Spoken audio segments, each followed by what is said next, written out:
don't know why, but whoever this is for, listen. I'm pretty sure Adam and Eve did not compete nor did they compromise as their roles as far as being a husband and being a wife. I don't know what it is about this new generation of people that have just completely run away with culture as far as believing that, hey, a woman is supposed to just stay home and do nothing. A man should be out there working to the bone to provide. Nah. Let me make this disclaimer before I go any further.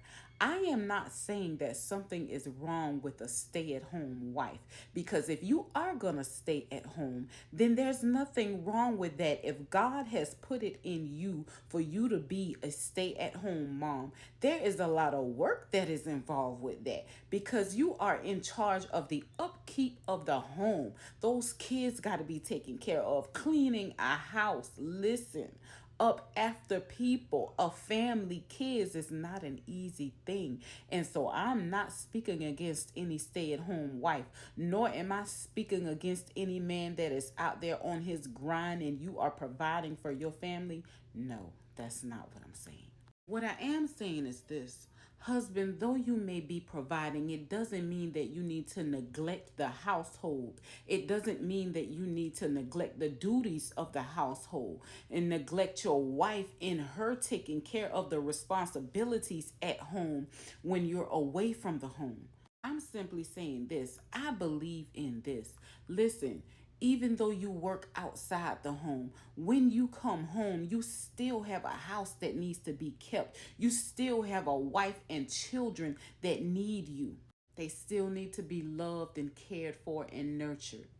That love of a father and of a husband cannot be replaced by any money, any monetary gain that you may be bringing in the home or that you may be bringing in to provide their needs. Because the need that you need to be providing for, or that you need to be making sure is there ultimately more than anything, is their need of you as a father and as a husband. Wives, listen. It's okay to be a stay-at-home mom if you really putting that work in and God has called you to be.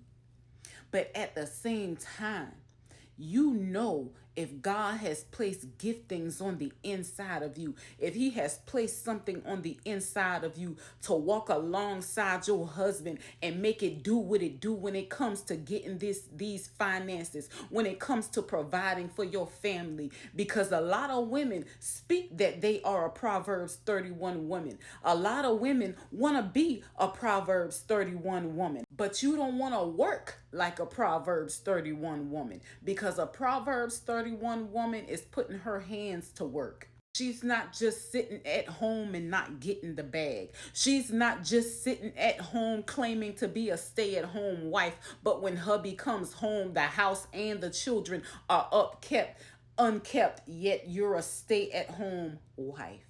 Come on, y'all. We've got to be in this thing together. That's why the two became one. Because listen, depression is all too real. We know that most families, most divorces are because of finances. Come on, we have to actually be the two that became one. Help your wife. Depression is real. After she has bore all those children, her hormones and emotions, her body, mind might be out of whack. Don't allow her to take on that load by herself. You may be working outside the home, but when you come into the home, this ought to be your first duty. Wife, help your husband. Girl, God has blessed you to be able to do this and be able to do that, to be crafty and to be able to love and nurture these children and your husband all at the same time. Do it. Don't just let your hands be idle. Don't just let your giftings go idle. Listen, in these marriages, you got to be like, help me help you, and we gonna help us.